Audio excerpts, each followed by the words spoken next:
He confessed and took the last sacrament very readily. Everyone, including Mrs. Hugh Lytton and the servant, came to visit his bedside now that he had received the sacrament. They all tried hard to hold back their tears as they looked at his drawn, exhausted, bloodless face and quivering lips. Oui, mes amis. I'm only surprised that you should take all this trouble for me. I'm sure I'll be up tomorrow and we'll be on our way. Toute cette ceremony, to which of course I pay all due respect, was, I'd like you to remain with the patient, Father, Mrs. Stavrogin said, stopping the priest as he was about to discard his surplice. As soon as they bring in tea, I'd like you to talk to him about divine matters, to sustain his faith. The priest talked, all the others sat or stood around the patient's bed. In our sinful times, the priest started smoothly, holding his teacup in his hand. Faith in the Almighty is the only refuge of the human race from all the vicissitudes and hardships of life, as well as its only hope of the eternal bliss promised to the righteous. Mr. Verkovensky suddenly became animated and a subtle smile appeared on his lips. Mon père, je vous remercie. Vous êtes bien bon. There's no my at all, Mrs. Stavrogin cried, leaping from her chair. Father, he's the sort of man that you'll have to start all over again in an hour, confession and all. That's the sort of man he is. Mr. Verkovensky suppressed a smile. Friends, he said, I need God if only because he is the only being who is capable of loving eternally.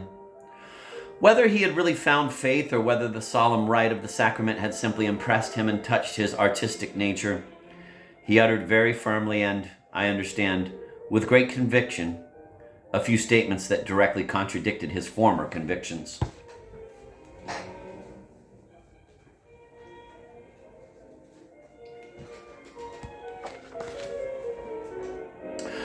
My immortality is necessary if only because God would not wish to do anything unjust and put out the flame of love once it was kindled in my heart. And what is more precious than love? Love is higher than existence. Love is the crown of existence. So how can existence not be subordinate to love? Since I have come to love him and am happy because of this love, how could he extinguish me in my happiness and turn me into a zero? If God exists, then I, too, am immortal. Voilà ma profession de foi. There is God, believe me, Stepan, I know, Mrs. Stavrogin said beseechingly. Forget about your silly games for this once. She apparently hadn't quite understood his profession de foi. My dear, he said, becoming more and more animated, although his voice kept breaking. The moment I understood that, about turning the other cheek, I understood something else at the same time. J'ai menti toute ma vie, all my life. And I would have liked, but I'm sure that tomorrow we'll all be on our way. Mrs. Stavrogin began to cry. His eyes were searching for someone. Here she is for you, she seized Mrs. Hugh Lytton by the arm and pulled her toward the bed. He smiled ecstatically. Oh, I would have liked so much to live my life over again, he cried with a great influx of energy. Each minute, each second of life must be bliss. Must, yes, must. It's the duty of man himself to see that it is. This is the law, a hidden law, but it is certainly there. Oh, how I'd have liked to see my Peter and the rest of them, and Shatov. I will note that neither Darya Pavlovna nor Varvara Petrovna nor even Salzfish, the latest to come from town, knew anything yet about Shatov. Stepan Trofimovich was growing more and more excited, morbidly so, beyond his strength. The one constant thought that there exists something immeasurably more just and happy than I fills the whole of me with immeasurable tenderness and glory. Oh, whoever I am, whatever I do, far more than his own happiness, it is necessary for a man to know and believe every moment that there is somewhere a perfect and peaceful happiness for everyone and for everything. The whole law of human existence consists in nothing other than a man's always being able to bow before the immeasurably great. If people are deprived of the immeasurably great, they will not live and will die in despair. The immeasurable and infinite is as necessary for man as the small planet he inhabits. My friends, all of you, long live the great thought, the eternal, immeasurable thought. For every man, whoever he is, it is necessary to bow before that which is the great thought. Even the stupidest man needs at least something great. Petruchia, oh, how I want to see them all again. They don't know that they too have in them the same eternal great thought. Dr. Salzfish had not been present at the ceremony. Coming in suddenly, he was horrified and dispersed the gathering, insisting that the sick man should not be disturbed. Stepan Trofimovich died 3 days later, by then completely unconscious. He somehow quietly went out like a burnt-down candle. Varvara Petrovna, after having the funeral service performed there, transferred the body of her poor friend to Skvoreshniki. His grave is within the churchyard and is already covered with a marble slab. The inscription and railing have been left till spring. In all, Varvara Petrovna's absence from town had lasted some 8 days. Along with her, sitting beside her in the carriage, there also arrived Sofia Matveyevna, who seemed to have settled with her for good. I will note that as soon as Stepan Trofimovich lost consciousness that same morning, Varvara Petrovna immediately had Sofia Matveyevna removed again out of the cottage entirely and tended the sick man herself, alone to the end. But the moment he gave up the ghost, she immediately summoned her. She refused to listen to any objections, terribly frightened though the woman was by her order, to settle in Skvoreshniki for good. That's all nonsense. I myself will go around selling gospels with you. I have no one in the world now. You do have a son, however, Salzfish attempted to observe. I have no son, Varvara Petrovna snapped out. And that turned out to be a most prophetic statement. 8. Conclusion. All the perpetrated outrages and crimes were discovered extraordinarily quickly, far more quickly than Peter Stepanovich had supposed. It began with the unfortunate Maria Ignatievna, who woke up before dawn on the night of her husband's murder, found him missing, and became indescribably worried at not seeing him beside her. The serving woman, Irina Prokorovna, had hired then was spending the night with her. She simply could not calm her down and, as soon as day broke, went running for Irina Prokorovna herself, assuring the sick woman that she would know where her husband was and when he would be back. Meanwhile, Irina Prokorovna had troubles of her own. She had already learned from her husband about the night's exploit at Skvoreshniki. He had returned home past 10 o'clock, looking and feeling terrible, clasping his hands. He threw himself face down on the bed and kept repeating, shaking with convulsive sobs, "This is not it, this is not it, this is not it at all." Irina Prokorovna accosted him, and of course he ended by confessing everything to her, though to her alone in the whole house. She left him in bed, sternly impressing upon him that, quote, if he wanted to blubber, he should do his howling into the pillow so that no one would hear, and that he'd be a fool if he showed any such appearance tomorrow. She did become a bit pensive and immediately began tidying things up just in case. She managed to hide or destroy completely any unnecessary papers, books, perhaps even tracts. Yet for all that, she in fact considered that she, her sister, her aunt, the girl student, and perhaps even her lop-eared brother had nothing much to fear. When the nurse came running for her in the morning, she went to Maria Ignatievna without hesitation. However, she wanted terribly to find out all the sooner whether it was true what her husband had told her yesterday, in a frightened and insane whisper resembling delirium, about Peter Stepanovich's counting, with a view to common usefulness, on Kirillov.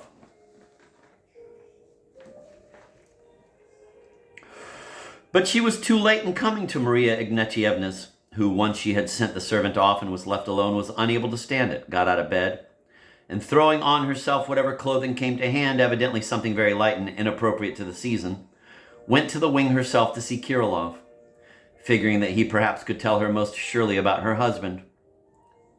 One can imagine how this woman who had just given birth was affected by what she saw there. Remarkably, she did not read Kirillov's death note, which lay in full view on the table, being so frightened, of course, as to overlook it completely. She ran to her room, seized the infant, and went with him out of the house and down the street. The morning was damp, there was mist. No passers-by were to be met on such an out-of-the-way street. She kept running, breathless, through the cold and oozy mud, and finally began knocking on house doors. At one house they did not open. At another they refused to open for a long time. She left in impatience and began knocking at a third house. This was the house of our merchant Titov. Here she raised a great clamor, shouted, insisted incoherently that, quote, her husband had been killed, end of quote. Shatov and something of his story were partly known to the Titovs. They were horror-struck that she, having, in her own words, given birth just the day before, was running around the streets in such clothes and in such cold, with a barely covered infant in her arms. At first they thought she was simply raving, the more so as they were unable to make out who had been killed, Kirilov or her husband. Realizing that they did not believe her, she rushed to run further, but was stopped by force, and they say she cried and struggled terribly. They went to Filipov's house, and in 2 hours Kirilov's suicide and his death note became known to the whole town. The police accosted the new mother, who was still unconscious, and here it came to light that she had not read Kirilov's note, but precisely why she had concluded that her husband had been killed as well, this they could not get out of her. She only cried that, quote, if the other one was killed, then my husband has been killed too. They were together, end of quote. By noon, she had fallen into unconsciousness from which she never emerged, and some 3 days later she died. The baby caught cold and died even before her. Irina Prokhorovna, not finding Maria Ignatievna and the infant there, and realizing that things were bad, was about to rush home, but stopped at the gate and sent the nurse, quote, to ask the gentleman in the wing if Maria Ignatievna was there, or if perchance he knew anything about her, end of quote. The messenger came back wildly shouting for the whole street to hear. Having convinced her not to shout or tell anyone, employing the well-known argument that they'll have the law on you, she slipped away from the premises. It goes without saying that she was inconvenienced that same morning as having been the new mother's midwife, but they found out little. She recounted very sensibly and coolly everything she herself had seen and heard at Shatov's. But concerning the story that had gone on, she made plain that she knew and understood nothing of it. One can imagine what a hubbub arose all over town, a new story, another killing. But there was something else here now. It was becoming clear that there indeed existed a secret society of killers, of arsonists, and arsonist revolutionaries, of rebels. The terrible death of Liza, the murder of Stavrogin's wife, Stavrogin himself, the arson, the ball for the governesses, the licentiousness surrounding Yulia Mikhailovna. People even insisted on seeing some mystery in Stepan Trefimovitch's disappearance. There was a great deal of whispering about Nikolai Vsevolodovich. Towards the end of the day, they also learned of Peter Stepanovitch's absence, and strangely, he was talked about least of all. What was talked about most of all that day was the senator. A crowd stood almost all morning by Filipov's house. The authorities were indeed led astray by Kirilov's note. They believed both in Kirilov's killing of Shatov and in the murderer's suicide. However, if the authorities were at a loss, they were not entirely so. The word park, for instance, so vaguely put into Kirilov's note, did not throw anyone off, as Peter Stepanovich had reckoned. The police rushed at once to Skvoreshniki, and not only because there is a park there, as there is not anywhere else in our town, but also even following some sort of instinct, since all the horrors of the recent days were either directly or partially connected with Skvoreshniki. So at least I surmise. I will note that Varvara Petrovna had driven off to catch Stepan Trefimovitch early in the morning and with no knowledge of anything. The body was found in the pond towards evening of the same day. By certain clues, on the very spot of the murder, Shatov's peaked cap was found, forgotten with great light-mindedness by the murderers. The ocular and medical inspection of the corpse, along with certain surmises, awakened from the very first a suspicion that Kirilov must have had comrades. There came to light the existence of a Shatovo-Kirilovian secret society, connected with the tracts. But who were these comrades? On that day, there was as yet no thought of our people. It was learned that Kirilov had lived as a recluse, and so solitarily that, as the note stated, Fedka had been able to lodge with him for many days, though he was being sought everywhere. Chiefly, everyone was tormented by the impossibility of drawing anything general and unifying from the whole tangle that presented itself. One can hardly imagine what conclusions and what mental anarchy our society, frightened to the point of panic, might have reached if everything had not suddenly been explained all at once the very next day, thanks to Lyamshin. He could not stand it. What happened to him was something that even Peter Stepanovich had begun to anticipate towards the end. Entrusted to Tolkachenko and then to Urkel, he spent the whole of the next day lying in bed, apparently placid, his face turned to the wall, and without saying a word, barely answering when spoken to. He thus learned nothing throughout the day of what was happening in town, but Tolkachenko, who learned everything that was happening, took it into his head towards evening to drop his role with Lyamshin and absent himself from our town to the district capital. That is, simply to run away. Truly, they lost their minds, as Urkel had prophesied about them all. I will note, incidentally, that Laputin also disappeared from town that same day before noon. But with this one, it somehow happened that his disappearance became known to the authorities only the next day, towards evening, when his family, all frightened by his absence but silent out of fear, were directly accosted with questions.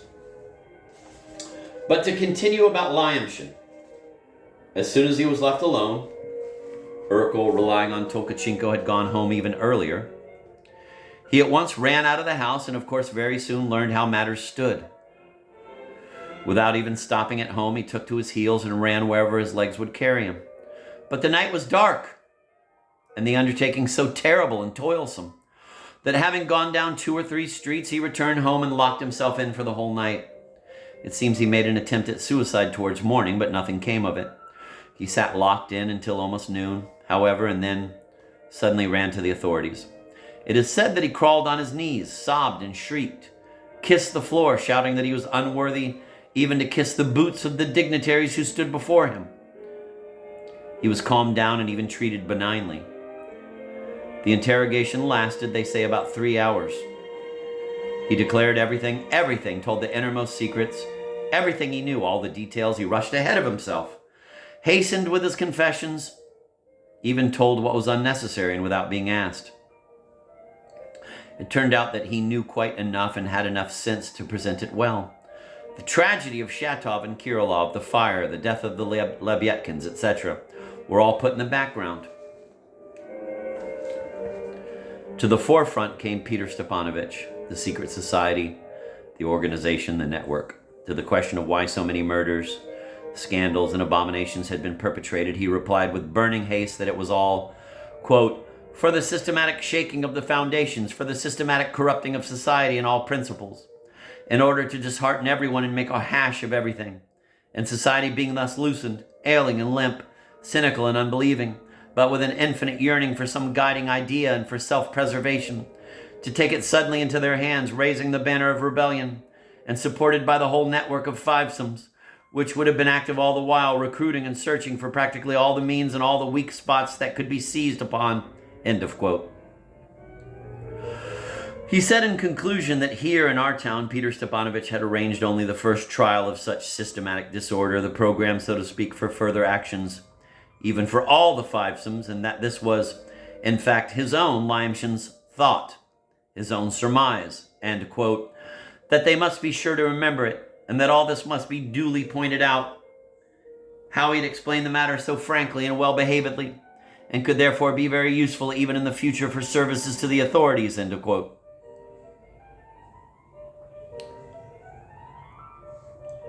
To the outright question, are there many fivesomes? He answered that there was an endless multitude, that the whole of Russia was covered with a network, and though he did not present any proofs, I think his answer was completely sincere.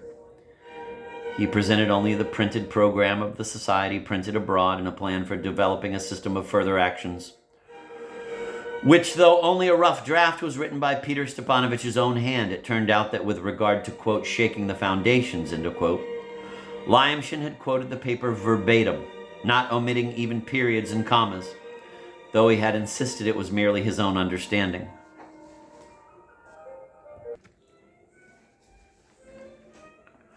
Of Yulia Mikhailovna, he said in a surprisingly funny way and without even being asked, but rushing ahead of himself, that, quote, she was innocent and had simply been fooled, end of quote. But remarkably, he cleared Nikolai Stavrogin completely of any participation in the secret society, of any collusion with Peter Stepanovich. Of the fond and quite ridiculous hopes Peter Stepanovich had in Stavrogin, Lyamshin was totally unaware. The death of the Lebyatkins, according to him, was set up by Peter Stepanovich alone, with no participation from Nikolai Vsevolodovich, for the cunning purpose of drawing the latter into the crime and thus into dependence on Peter Stepanovich. But instead of the gratitude which Peter Stepanovich had undoubtedly and light-mindedly counted on, he had aroused only complete indignation and even despair in the noble Nikolai Vsevolodovich. He finished about Stavrogin, also hurrying and without being asked, with an obviously deliberate hint that the man was all but an extremely bigwig, that there was some secret in it, that he lived among us, so to speak, incognito, that he had a commission and that he would very possibly visit us again from Petersburg. Lyamshin was sure that Stavrogin was in Petersburg, only this time in a totally different way and in different circumstances and in the retinue of such persons as we might soon hear about, and that he had heard all this from Peter Stepanovich, quote, a secret enemy of Nikolai Vsevolodovich, end of quote. I will make a nota bene. 2 months later, Lyamshin confessed that he had cleared Stavrogin on purpose then, hoping for his protection and that he would solicit for him a 2-degree alleviation from Petersburg and supply him with money and letters of recommendation in exile. From this confession, one can see that he indeed had a greatly exaggerated notion of Nikolai Stavrogin.